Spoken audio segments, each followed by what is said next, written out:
Well, as I mentioned earlier, we're going to be talking water.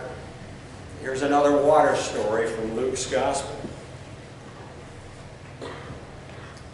Once, while Jesus was standing beside the lake of Gennesaret, and the crowd was pressing in on him to hear the word of God, he saw two boats there at the shore of the lake. Fishermen had gone out of them and were washing their nets. He got into one of the boats, the one belonging to Simon, and asked him to put out a little way from the shore. And then he sat down and taught the crowds from the boat. When he finished speaking, he said to Simon, "Put out into the deep water and let down your nets for a catch." Simon answered, "Master, we have worked all night long, but have caught nothing. Yet, if you say so, I will let down the nets." When they'd done this, they caught so many fish that their nets were beginning to break. So they signaled their partners in the other boat to come and help them. And they came and filled both boats so that they began to sink. But when Simon Peter saw it, he fell down at Jesus' knees, saying, "Go away from me, Lord, for I am a sinful man." For he and all who were with him were amazed at the catch of fish that they had taken. And so also were James and John, the sons of Zebedee, who were partners with Simon. Then Jesus said to Simon, "Do not be afraid. From now on you will be catching people." When they brought their boats to shore, they left everything and followed him. So is the reading of God's holy word.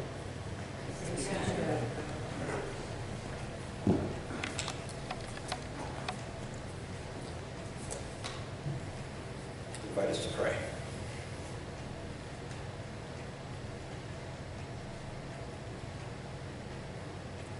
Eternal and illuminating God, we listen to these sacred texts, knowing that within them you hold for us a blessing for our lives.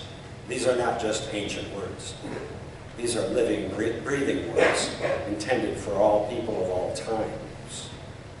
And so we would hope, as we reflect together on this passage, that we would find ways in which you are leading us to a new and deeper relationship with you. This is our prayer. In your holy name, amen. Well, as many of you know, the mug that holds my preacher water bears the words, "I'd rather be sailing,"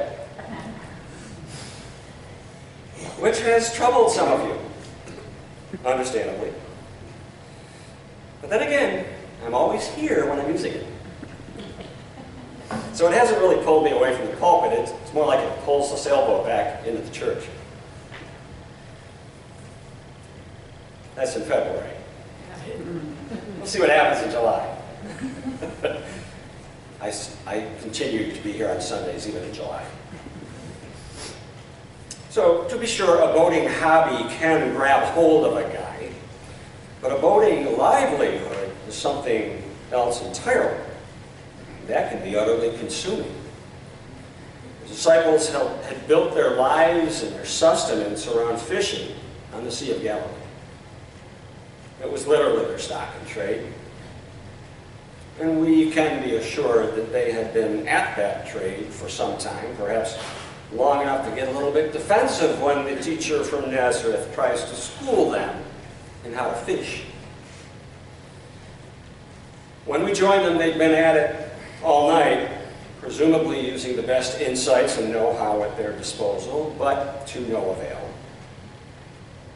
You can only imagine their empty nets with nothing but a few shells and maybe an old Goodyear, except that they hadn't been invented yet.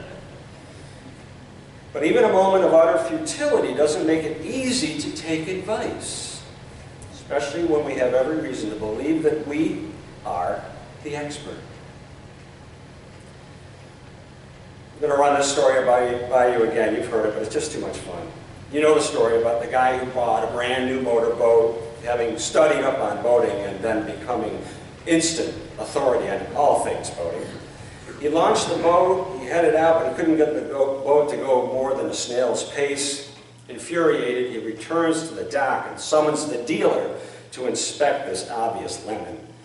After a fruitless inspection, the dealer just happens to glance down along the side of the boat, only to find the trailer still strapped to the bottom of the boat. That new boater would have done well to give up the boat and go follow Jesus. Anyway,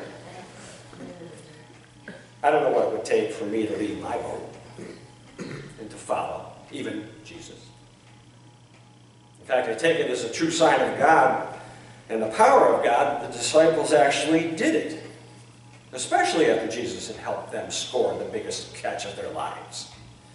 I'd be much more inclined to pay Jesus to follow me back out in the water, so as to really cash in. But there was clearly something so compelling about Jesus that made them willing to not only let go of their boats and their nets, but to head inland, far away from the water and the fish and everything they knew. I admire people deeply who can trust the invitation of God enough to enter strange and unfamiliar places. I have a friend who flew to El Paso a few weeks ago to assist those who offer hospitality to immigrants at the U.S.-Mexico border. My friend's no religious nut. She's just a person of faith who felt called to go to a strange place, to bring some continuity of love to a scene full of disruption. At the time that she left, texting from Syracuse Airport, she asked me to pray for her, and I promised to do that. I figured it was the least I could do on behalf of that effort. I honestly haven't talked to her since she returned, but I have learned by way of a Facebook post that she has been exhausted. I can only imagine. She's 70 years old, too. She's not a little kid. Missions of mercy like that often capture my attention. Maybe they capture yours, too, because they seem so exciting, maybe dramatic.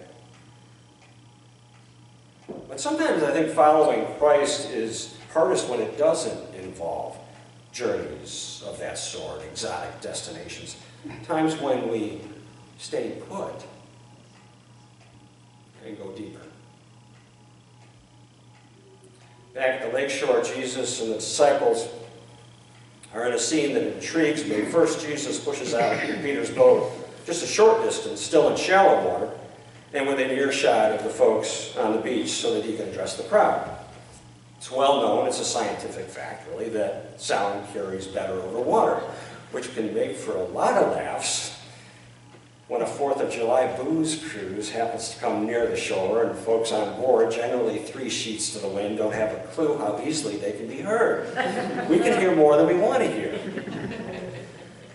But for Jesus, it was a perfect pulpit for his message. But then things change.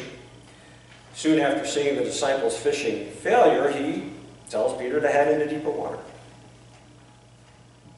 It's not easy to go deeper. It seems to me in terms of fishing, it would require more time, more rope, perhaps bigger nets, harder work.